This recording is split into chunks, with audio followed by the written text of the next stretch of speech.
अस्सलाम वालेकुम। क्या हाल चाल, उम्मीद करते हैं कि आप खैरियत से होंगे और हमारी दुआ है कि आप हमेशा खुश रहें, हंसते और मुस्कुराते रहें और इसी तरह हमें अपना प्यार दिखाएं। बिल्कुल जी, मेरा नाम मुअज्जम अली। मैं हूं तारिक महमूद। मैं मोहम्मद यूसुफ। तो आज हम जिस वीडियो पर रिएक्ट करने जा रहे हैं, वीडियो का टाइटल है who is Riddhi Patel and why is she trending in world news.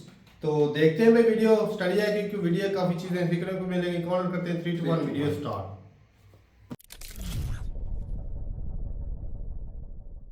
नमस्कार and welcome you to Study IQ. मैं हूं प्रशांत धवन। नाउ रिसेंटली आपने ये नाम सोशल मीडिया पे न्यूज आउटलेट्स में हर जगह देखा होगा, रिद्धि पटेल। ये नाम डिस्कस किया जा रहा है इंडियन मीडिया में, अमेरिकन मीडिया में, हर जगह आप देखोगे रिद्धि पटेल का मेंशन हो रहा है। और क्वेश्चन यहाँ पर ये रेस किया जा रहा है कि क्या इंडियन अमेरिकन कम्युनिटी भी अब धीरे धीरे एंटी इजराइल हो रही है। नाउ ये पूरा इशू क्या है, रिद्धि पटेल कौन है, रिसेंटली क्या हुआ था, सब कुछ बहुत ज्यादा सिंपल तरीके में मैं आपको समझाता हूं। नाउ जैसे कि आप लोग जानते हैं कि इजराइल और गाजा का जो इशू है, इसने पूरी दुनिया को बांट दिया है। अक्टूबर 2023 से लेकर अभी 2024 में आप देखोगे कॉन्स्टेंटली लगातार दुनिया भर में कंट्रीज डिवाइडेड फील कर रही है। किसी को समझ नहीं आ रहा कि ओपनली किसका समर्थन करे, क्या इजराइल के पक्ष में बोलें या फिर गाजा के पक्ष में बोलें। आपको अलग कंट्रीज में अलग इस पे ओपिनियन मिलेगा। फॉर एग्जांपल साउथ अफ्रीका काफी प्रो पैलेस्टाइन है, यूएसए, जर्मनी समेत कई कंट्रीज हैं वो इजराइल के समर्थन में खड़ी हैं, और फिर इंडिया जैसे देश भी हैं जो काफी हद तक न्यूट्रल है इस मामले में। मगर even though American government openly कहती है कि ये लोग इजराइल का समर्थन करेंगे, एक आयरन क्लैड सपोर्ट देंगे इजराइल को, अमेरिका के अंदर इंटरनली जो इनके शहर है ना, वहां पे सिटी काउंसिल्स में डिबेट हो रहे हैं कि इजराइल का समर्थन करना चाहिए या फिर नहीं। अब यहां पे आप कहोगे वेट, ये सिटी काउंसिल क्या होते हैं? सिटी काउंसिल्स देखिए, अमेरिकन शहरों में लेजिस्लेटिव बॉडीज होती हैं। यहां पर ये लोग दुनिया भर के टॉपिक्स डिस्कस करते हैं, internal topics, American topics, international topics भी यहां पे ये लोग डिस्कस कर लेते हैं। फॉर एग्जाम्पल आपको याद होगा 2020 में ये न्यूज आई थी कि अमेरिका के कई सिटी काउंसिल्स ने रेजोल्यूशन पास किया है सिटीजनशिप अमेंडमेंट एक्ट के अगेंस्ट, इंडिया के सिटीजनशिप अमेंडमेंट एक्ट के अगेंस्ट। अब एक बार को यहां पे आप कह सकते हैं वेट, इनके जो सिटी काउंसिल्स हैं ये भी दूसरे कंट्रीज के इश्यूज पर रेजोल्यूशन पास कर देते हैं, हमारे यहाँ तो ऐसा होता नहीं है। देखिए ये यूएसए की खासियत है, ये लोग अपनी सॉफ्ट पावर को, अपने इन्फ्लुएंस को इतना स्ट्रांग समझते हैं कि दुनिया में कोई भी कहीं भी इशू चल रहा हो उस पर इनकी सिटी काउंसिल भी रेजोल्यूशन पास कर सकते हैं। और सिंस इनका मीडिया काफी स्ट्रांग है तो इनका अगर एक शहर भी एक रेजोल्यूशन पास कर दे तो दुनिया भर में न्यूज बनती है। नाउ यहाँ पे आप देख पाओगे यूएसए का मैप, ये है यूएसए की एक स्टेट कैलिफोर्निया, बहुत ही ज्यादा इंपॉर्टेंट स्टेट है यूएसए की इकोनॉमी के हिसाब से, आप कह सकते हैं सबसे स्ट्रॉन्गेस्ट स्टेट है। यहाँ पे एक शहर है कैलिफोर्निया में बेकर्सफील्ड के नाम से, तो बेकर्सफील्ड का भी एक सिटी काउंसिल है, इनके हर शहर का एक सिटी काउंसिल है। तो वहां पर क्या होता है कि एंटीफा जो एक आप कह लीजिए लेफ्ट विंग संगठन है यूएसए में, इनके लोग इकट्ठा होते हैं और ये लोग डिमांड करते हैं कि इस सिटी काउंसिल में रेजोल्यूशन पास किया जाए इजराइल के विरोध में। और जब इस चीज को लेकर डिबेट हो रहा होता है, लोग स्पीच दे रहे होते हैं एक के बाद एक, उनमें से एक स्पीच दिया जाता है एक इंडियन अमेरिकन द्वारा जिनका नाम है रिद्धि पटेल। इनकी जब बोलने की बारी आती है तो ये गाजा के पक्ष में, फलस्तीन के पक्ष में ऐसी बातें बोल देती हैं कि सिटी काउंसिल में बैठे जो मेयर हैं, जो बाकी रिप्रेजेंटेटिव्स हैं, उनको ये धमकी दे देती है कि मैं तुम सबको मार डालूंगी अगर तुमने इजराइल की निंदा ना करी। ना ये वीडियो आप देख पाएंगे, ये रिद्धि पटेल हैं, ये एक अमेरिकन सिटी काउंसिल है, सामने मेयर बैठे हैं। अभी आप कैमरा में देख नहीं पाएंगे, बिल्कुल सामने मेयर बैठे हैं, बहुत सारे और हाई प्रोफाइल लोग बैठे हैं सिटी के। और अब रिद्धि पटेल यहाँ पर ये इनको कह रही हैं कि तुम लोग फलस्तीन के बारे में सोचते नहीं हो, तुम्हारा कोई दिल नहीं है, और फिर उसके बाद गुस्से में आकर ये कह देती है कि मैं तुमको मार डालूंगी। It's very clear to me as someone who's been an organizer for the past couple of years that none of you care because you guys don't care about anything happening in Palestine or any other country where oppression occurs because you don't care about the oppression occurring here. And I understand that you guys are all horrible people, but the thing is, 2,300 people being evicted in the last year, those are votes. And you guys, those are votes to win here in Bakersfield. And while you guys parade Gandhi around as a Hindu holiday called Chaitra Navratri starts off this week, I remind you that these holidays that we practice, that other people in the global south practice, believe in violent revolution against their oppressors. And I hope one day somebody brings the guillotine and kills all of अभी ये आपने देखी पहली धमकी, हालांकि उन्होंने अभद्र भाषा का भी इस्तेमाल किया था, वो मुझे सेंसर करना पड़ा। मगर ये यहाँ पर कह रही है कि काश कोई गियोटिन ले आए और फिर जो भी सिटी काउंसिल में जो लोग बैठे हैं, जो लोग वोट नहीं कर रहे इजराइल के अगेंस्ट, उन पर गियोटिन चला दी जाए। नाउ गियोटिन क्या है? फ्रेंच रेवोल्यूशन के बारे में आपने सुना होगा।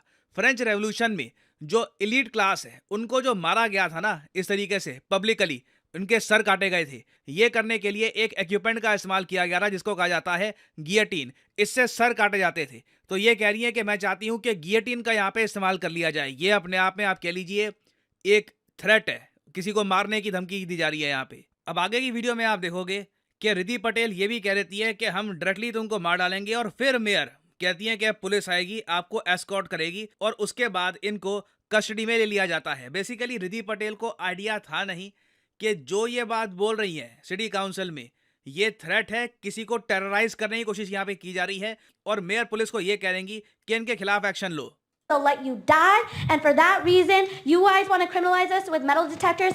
We'll see you at your house. We'll murder you. Next speaker, please. Lance, followed by Kev, followed by Valeria. Ms. Patel, that was a threat, what you said at the end, and so the officers are going to escort you out and take care of that. और उसके बाद देखिए officers ने वही किया, दे took care of that. यहाँ पे आप देख पाएंगे रिद्धि पटेल ये रो रही हैं जब एक बार ऑफिसर्स ने इनको बताया कि आप पे देखिए चार्जेस लगेंगे और बेल है आप पर $1 मिलियन की, मतलब कि 8 करोड़ 20 लाख रुपए, एक्चुअली 30 लाख रुपए पे करने होंगे तो जाके आपको बेल मिलेगी।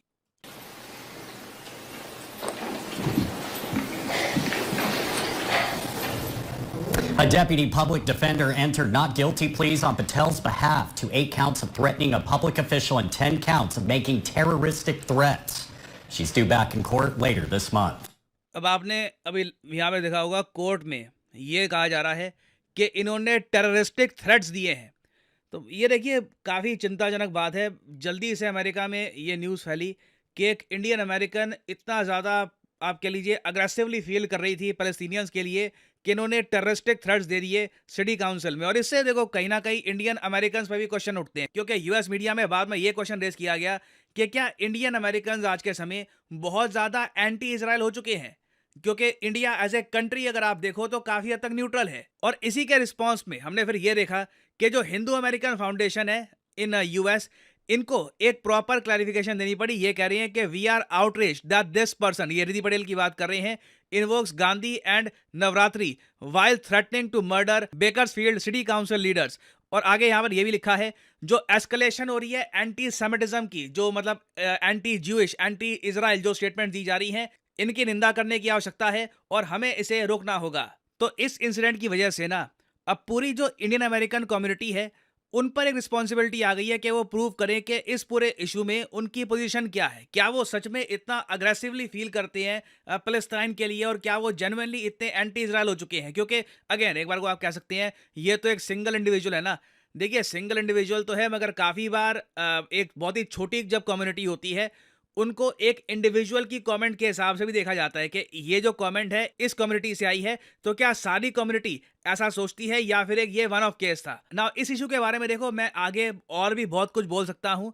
रिद्धि पटेल ने इंडिया में जो पॉलिटिशियंस हैं, जो रूलिंग गवर्नमेंट है, उनके बारे में भी काफ़ी कमेंट्स करी है, बट मैं उस पर इतना जाना चाहता नहीं हूँ, ज़रा पॉलिटिकल हो जाएगा वो। मेरा मेन मकसद था यहाँ पे बताने का कि आज के समय रिद्धि पटेल जो ये नाम है जो कॉन्स्टेंटली न्यूज़ में है, इसका रीज़न क्या है, इन्होंने किया क्या था, और यूएस सिटी काउंसिल होता क्या है, और पूरी दुनिया ही किस हद तक बढ़ चुकी है इजराइल पैलेस्टीन के इशू को लेकर। और फाइनली यहाँ पे मैं आपसे एक क्वेश्चन पूछूंगा। क्वेश्चन यहाँ पर यह है कि इसरो के चीफ के हिसाब से, सोमनाथ साहब के हिसाब से, किस साल में एक इंडियन आपको मून के सरफेस पर दिखेगा? यहाँ पे ये है आपकी ऑप्शंस 2050, 2035, 2040 या फिर 2045। कमेंट सेक्शन में करिए उत्तर। जो लोग सही आंसर देंगे उनकी कमेंट को मैं हार्ट दे दूंगा ताकि बाकी लोग समझ पाएं कि सही उत्तर क्या है। और फाइनली यहाँ पर मैं ये भी ऐड कर दूं कि स्टडी IQ की सेल स्टार्ट हो चुकी है। आज 12 तारीख है, 12 तारीख से लेकर 15 तारीख तक ये सेल रहेगी एक्टिव, और इस सेल के बीच में आपको UPSC कोर्सेज में हैवी डिस्काउंट मिलता है और स्टडी IQ। तो आपको क्या करना है, कमेंट सेक्शन में जाइए, यहाँ पे आपको ये लिंक मिलेगा, इस लिंक पर करिए क्लिक और आपके सामने खुल जाएगा ये पेज। अगर आप मोबाइल फ़ोन पे हैं तो स्टडी IQ की जो ऐप है ये आप कर सकते हैं download, it will be easier for you, और यहाँ पे आप परचेज कर सकते हैं स्टडी IQ का UPSC कोर्स। बट जो प्राइस यहाँ पर लिखा है, डू नॉट पे दिस प्राइस, सिंपली यहाँ पे आप अगर कोड डालोगे PD10 तो आपको मिलेगा एक मैसिव 7,125 रुपीज का डिस्काउंट। और इस कोर्स में देखिए आपको लाइव क्लासेस मिलेगी। आपने ये कोर्स लेने के बाद प्रीलिम्स क्लियर कर दिया तो मेंस एग्जाम के लिए आपको दिल्ली बुलाया जाएगा स्टडी IQ द्वारा। आप दिल्ली में बैठ के पढ़ेंगे और फिर इंटरव्यू तक स्टडी IQ आपका साथ देगा, इसलिए इस कोर्स को कहा जाता है P2I course. So use the code PD10 and save money.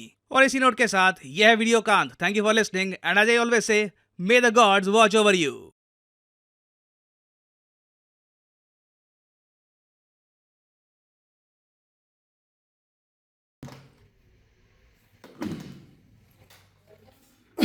चलें जी, वीडियो खत्म हो गई भाई साहब, इंटरेस्टिंग थी वीडियो। वैसे मैं तो यही कहूंगा कि रिद्धि पटेल जो है ना वो भावना में बह गई। ये इंडिया पाकिस्तान तो है नहीं, यहाँ पे गालियां निकालो, मर्डर की धमकी दो, जो मर्जी हो या कोई टेंशन नहीं, कोई दिक्कत नहीं, बस मिन्नतली सॉरी कर दो, माफी मांग लो, बात खत्म। वहां पे तो भाई साहब उन्होंने उसी वक्त ही कहा पकड़ लो इसको भी, माफी नहीं भाई, उधर तो भाई कानून भी सख्त किए हैं। वैसे देखा जाए तो जो उनकी भावनाएं हैं, जो साफ जाहिर है कि भाई 4-5 रेजोल्यूशन पास हो चुकी हैं, कोई UN में या कोई कुछ तरह के कोई आ गया। और अमेरिका जो है वो जो बाइडेन की बात करे तो वो आज भी भाई साहब के हर मामले में यही कहता है भाई मैं पीछे खड़ा हूँ, इजराइल के पीछे खड़ा हूँ। अब कितने हजारों जो है वो जाने जा चुकी हैं। साफ जाहिर है भाई साहब कि जितनी वहाँ पर मौतें हो रही, लोग जो है कंट्री जो है वो बढ़ चुके हैं ग्रुपों में। ऐसी बात है, अमेरिका बेशक चौधरी है चलो, लेकिन भाई साहब वहाँ पे मौतें हो रही है ना, उससे खराबी काफी हो रही है। और भाई हाँ सर, मैं तारक भाई इधर इजराइल की जो है एजेंसी, अमेरिकन की CIA, इनकी जो है वो मिलाकर अब यूरोप पूरे किए इंडियन के साथ मिला लें, जो है हमास के लीडर है या दूसरे और जो है जो अटैक जिन्होंने किया या अभी तक कर रहे हैं। अब तो सुनने में ना भी जो ईरान ने भी कोशिश की, उसने भी अटैक कर, ईरान ने धमकी दी थी, लबनान ने किया अटैक। तो मतलब कि आजू बाजू जो कंट्री वो कर रहे हैं, तो भाई साहब जो करवा रहे हैं उनको भाई साहब ये टारगेट करें ढूंढ कर, जिस तरह इंडिया अमेरिका में या कनाडा के अंदर कर रहा है, तो बजाय ये मासूम बच्चों को मार रहे हैं। मतलब तेरा कहने का मतलब है इंडिया से कुछ सीखना चाहिए उनको यार, उनका भी साथ मिला के एजेंसियों को मिलाकर, जो भाई साहब कतर के अंदर बैठे हुए हैं, मेरे ख्याल में यूरोप। अच्छा तेरी की सलाह है कि वो पीछे नहीं लगाई हुई उन लोगों ने? तो यार जो हैं, जो मेन बंदे हैं जो कर रहे हैं, जो मुलव्वस है उसको टारगेट करें, बचा उन मासूम बच्चों को, उनका क्या कसूर? एक मिनट, अब क्लियर हो गया। वो जो भाई साहब वीडियो देखते हैं ना भाई साहब, उनका मकसद यही है भाई साहब के गाजा को कब्जाना है। उनका मतलब दहशतगर्दी खत्म। तो यार कब्जा करने के और भी तरीके होते हैं, ये तो नहीं भी उन बेचारों को मारकर कब्जा। भाई साहब ये अभी शुरुआत है, आगे आगे देखो होता है क्या। धीरे धीरे वो लोग कुछ, हालांकि मिस्र ने बंद कर रखा है, उन्होंने बाढ़ लगा रखी, दीवार की हुई है, कुछ लोग वहां से मिस्र में शामिल होंगे। गाजा जब मुकम्मल कब्जा लिया जाएगा ना, तो फिर ये जो लेबनान वाले कर रहे हैं इस तरफ रुख होगा, और जो जाएंगे मिस्र में, ये पीछा नहीं छोड़ने वाला इजराइल अब मुस्लिम कंट्री का, ये एक एक करके सबको दबाएगा। लेकिन भाई जो और कब्जाएगा उन बेचारों के पल्ले कुछ। लेकिन भाई साहब तेरी ज़बानी तारक, एक मिनट, अब तू ही कह रहा है ना कि उन मासूम बच्चों का क्या कसूर है, दहशतगर्दों को ये, हालांकि दुनिया के टॉप के कंट्री है अमेरिका भी और इजराइल भी, ढूंढ नहीं सकते। इंडिया जैसा कंट्री अमेरिका में ढूंढ सकता है दहशतगर्दों को, पाकिस्तान में भी ढूंढता है बिल्कुल हर जगह पर। तो फिर उनका मकसद तो वाज़ेह नजर आ रहा है ना कि वो दहशतगर्दी को खत्म नहीं करना चाहते, दहशतगर्दी का इस्तेमाल करके वो जगह कब्जा, गाजा पे कब्जा करना चाहते हैं, ताकि ये जो कॉरिडोर खुल रहा है ये गाजा में से गुजर के आसानी से जाए। तो फिर भाई साहब मुझे ये बता, एकदम से उनके ऊपर हमला करते हैं, उनको बढ़िया बिल्डिंग को जो भी वहाँ पर नागरिक के तो वही कर रहे हैं, और क्या कर रहे हैं? एक मरतबा खत्म कर रहे हैं गाना की, उधर से इधर से ईरान धमकी दे रहा, उधर से लेबनान कर रहा है, उतने एक मारते हैं ना कि बाकी जो बच्चे हैं उनको दफना लें। इतना मौका दे रहे हैं। अच्छा। हाँ, ये- शरेआम तो एक मर्द में करते दफनाने का जानवर मौका की ना लाशों को दे। ना खाएं। वो जब बिल्डिंगे ऊपर गिर जाने तो पता ही नहीं चलना इधर क्या तो था। वही हालत हो चुकी है बाब, गाजा के पल्ले क्या रहा है। भाई साहब पहले नंबर पहले तो अभी ये भी इतना कि कुछ भाई नहीं बिगड़ा। लो, अभी तारक तक वो कह रहा है, 13-14 अभी तक कुछ हजार नहीं तक बिगड़ा। मतलब के मौतें हो चुकी हैं। और 37-40 हजार तक पहुंच गई है। तू किधर रहता है पता नहीं आए दिन। अभी अभी अभी तक बच्चों अब का रह इतना- क्या गया जो बिगड़ना है, अब रह क्या गया जो बिगड़ना लाखों है। की तादाद है अभी अरे भी। यार। 21 लाख में से जो भाई घर हो गए वो भी मरे ही समझो। वो यार। अस्पताल नहीं है, स्कूल नहीं, कॉलेज नहीं, वो किधर तो जाएंगे। भाई साहब वही तो बोल रहे एकदम से भाई साहब उनके ऊपर इसको मैं ऐसी क्या चीज कहता गिरा हूँ दें। यूएसए से मिलकर एटम बम भी मंगाए, बिल्कुल पूरा मामला खत्म ये करो। मुद्दा थोड़ा की साइड पर लग उन्होंने जाए। भाई साहब पूरी दुनिया को कंट्रोल में करना है, धीरे धीरे उसकी अच्छा वो भाई start आप कर बात चुके करें हैं। भाई रिद्धि पटेल की, तो भाई बहादुर लेडी है, इन्होंने जो नहीं, बात नहीं थी, लेकिन तारक फ्लो में बह गई, फ्लो में बह गई, फ्लो में बह गई, आप फ्लो में हो जाता अपनी है। बात रख जब दी। बंदे में होती ना मैं वो feelings समझ रहा जब हूँ, हाँ, उठती है ना, जज्बात। जज्बात में थी तो भाई इसलिए उनसे बुरे वर्ड निकल गए। लेकिन ये भाई के रिस्पेक्ट करते हैं उनकी, जो उन्होंने बोला है सही भी है, लेकिन जो भावना में बह गई कि जो सबको मार डालेंगे ये लिमिट में रहना लिमिट क्रॉस चाहिए, करके लिमिट क्रॉस नहीं उसमें करनी थी। चाहिए। लेकिन भाई अगर पाकिस्तान और इंडिया होता तो ये आवाज इतनी ज्यादा ऊपर भी नहीं उठती। कोई यहाँ वो बंदे मर एक जाते हैं, कोई पूछता नहीं है। साउथ का एक पॉलिटिशियन था, उसने बोला ये जो है ना सनातन वाले, ये तो डेंगू है, इसको तो जड़ से खत्म कर देना चाहिए। मतलब पूरी ये कम्युनिटी को बोल रहा है जड़ से खत्म, उसको पूरा पता क्या नहीं हुआ, कुछ भी कोई कुछ नहीं हुआ। वही बात है। इंडिया पाकिस्तान था ना, तो उन्होंने भाई साहब अब पेनल्टी डाल दी है 1 मिलियन की। हाँ। अब वो उसकी 1 मिनट का जो जोश था ना, वो 8-9 एक तो लफ्ज थे जो उसके पाकिस्तानी तो तकरीबन 250 करोड़ बन जाना है तकरीबन। 30-32 हाँ, नहीं, 28 करोड़। हाँ इतना बनना, सॉरी फ्लो में आ गई। मैं भी थोड़ा सा आगे ही निकल गया। मैं वो मिलियन को मैं बॉन्ड वाली काउंटिंग आज वो आ करने गई, लगे हैं। करोड़ों में गिनना शुरू हो गया था भाई साहब, गलती हो गई भाई। लेकिन ये भाई अब भरेंगी वहां पे तो कोई माफी नहीं है। हो सकता है कुछ मिन्नत तरले करने से थोड़ी सी रिलीफ अदालत दे दे, लेकिन ये तो भाई पैसा क्यों 8 करोड़ इंडियन बनता है और पाकिस्तानी तकरीबन 24-25 लाख बनता है। हाँ ज्यादा बनता है ना, 28-30 लाख के करीब बनता है। 28-30 लाख नहीं, करोड़ 28-30 करोड़ के करीब बनता है। हिल गया है तारा का, आज नहीं, हिल गया। भाई साहब वो भी हिल गए तो मैं भी हिल गया। अमाउंट पहले बढ़ता सुनी और जब बल्ले से पे करने पड़े पैसा होस्ट खो बैठता है। यहाँ पे कोई सारा नहीं, कोई नहीं, कोई नहीं। बिजली का बिल पे करना पड़ता है, जब 30-40 हजार तो हमारे तोते उड़ जाते। तो अब तो ये भाई साहब सीधा सीधा 30 करोड़ पे करेगी, क्या जिगरा लेडी का।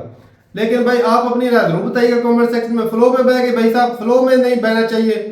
आपके जो आपने स्पीच बकायदा लिख कर लेकर आए हैं, लिखते वक्त गलती कर गई, किसी को दिखा लेती। नहीं, दिखाने का ये है ना लिमिट, बस लिमिट में रहना। लिमिट आप में अपनी रहना। बात रखती बिल्कुल रखती। असल में एक हाँ, और बात गलत ये है, जिस जोड़ती तरह- को, हाँ, भाई, लेकिन लेकिन ये- लफ्ज ऐसे इस्तेमाल होते जो कि उनको जोड़ते भी, लेकिन तहजीब के दायरे में भी। बिल्कुल असल में 3-4 रेजोल्यूशन पास हुई जिसमें सारे वोट किस गए, फलस्तीन को गए। तो उसका मतलब है कहने का ये मतलब अगर आपने ये रेजोल्यूशन जो लोगों को बुलवाया वोटिंग की, तो भाई तो उसके ऊपर अमल दरामद भी करो। उसके कहने ऐसे का- खाली जो है उसके कहने का मतलब यही है कि इजराइल बिल्कुल नहीं कर रहा, ये अमेरिका करवा रहा है। एक और भी बात है यहाँ पे भाई, सोचने को ये भी चीज मिलती है कि अगर इन्होंने धमकी दी है कि गला काट देंगे, तो इसको दहशतगर्दी नहीं बोलेंगे भाई हम। और जब इससे तक उसने कोई गुनाह किए कि धमकी पर ऐसे एक वर्ड समझाना। इसके एक वर्ड बोलने से ना, अकेली के वर्ड बोलने से पूरी कम्युनिटी को दहशतगर्द नहीं बोला जा सकता। जी जो गलती है इन्होंने की है, और वो जो अमेरिका है वो सजा भी इन्हीं को देगा, पेनल्टी लगाई है ना। बिल्कुल। वो तो तो- ये भी इसने स्टेटमेंट दी है, हो सकता है किसी को नुकसान हो जाए, किसी को मार दिया तो उसका ब्लेम इसके ऊपर नहीं, नहीं, आएगा। ऐसा नहीं, ऐसा नहीं मुमकिन आता। ही भाई साहब क्योंकि धमकी इसने दी है। अब भाई वो अमेरिका है, वो अमेरिका है। ये मद्देनजर रखा और जाए। जो पाकिस्तान के होती है ना, अमेरिका को झूठियां गवाहियां दे के फंसा लेते हैं पाकिस्तान में, पाकिस्तान वो होता है अमेरिका इंडिया में। मेरी जान है। तो ठीक है भाई, अपनी राय जरूर बताइएगा कमेंट सेक्शन में। अब ये जो सूरत हाल है, क्या दूसरे इंडियन जो है वो भी ऐसे ही सोचते हैं कि गाजा में जो हो रहा है वो रुकना चाहिए? जरूर बताइएगा कमेंट सेक्शन में। मिलते रहिए वीडियो के साथ, तब तक के लिए इजाजत नहीं। अल्लाह हाफिज।